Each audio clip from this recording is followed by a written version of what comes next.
Assalamualaikum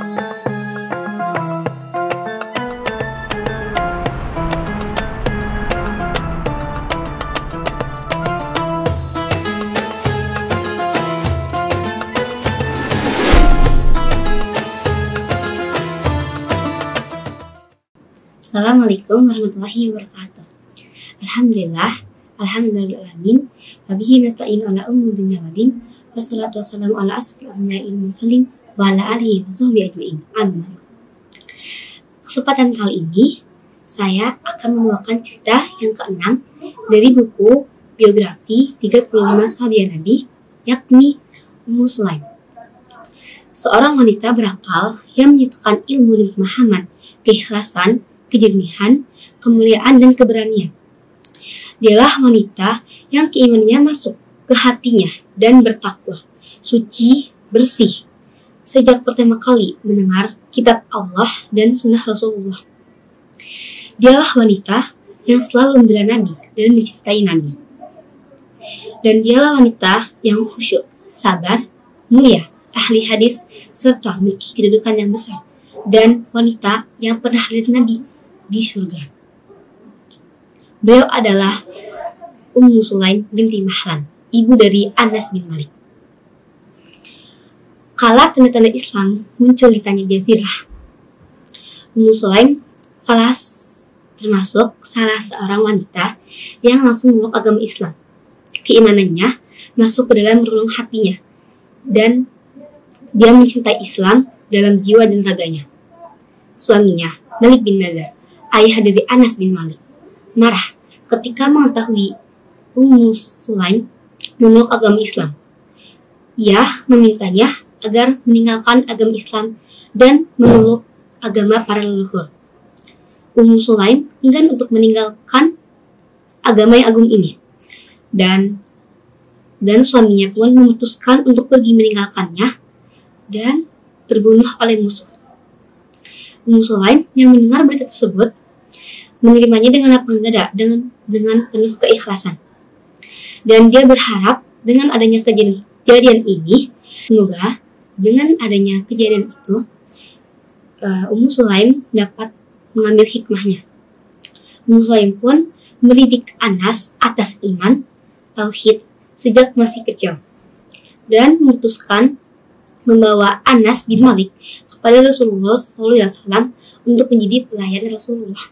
Ketika berumur 10 tahun, Rasulullah SAW pun menerima Anas sebagai pelayan Rasulullah SAW.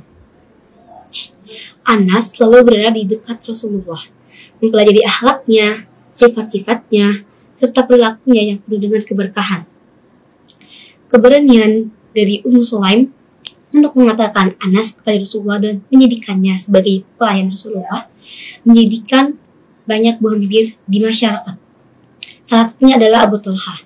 Abu Talha yang ketika mendengar cerita tersebut muncullah rasa kagum dan rasa cinta, dan memberanikan dirinya untuk menikahinya dan memberikannya mahar yang menarik.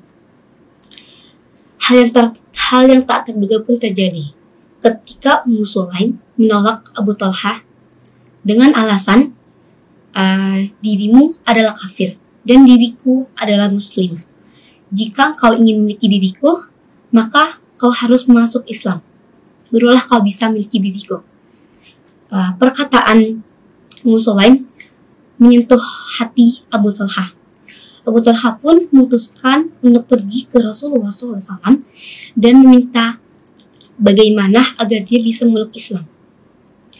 Tak disangka-sangka, Abu Talha memeluk agama Islam dan mengucapkan kalimat syahadat.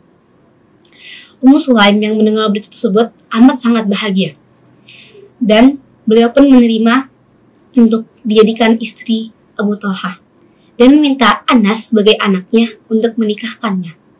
Abu Talha dan Ummu Sulaim hidup dalam naungan Islam yang penuh dengan keberkahan. Kebahagiaan mereka tak terukir, hingga Allah pun memberikan karunia kepada mereka seorang anak yang diberi nama Abu Umair. Abu Umair menambah kebahagiaan kedua orang tuanya, di mana Abu Umair sangat disaingi oleh Abu Talha. Namun, Allah SWT mengambil Abu Umair dari mereka berdua.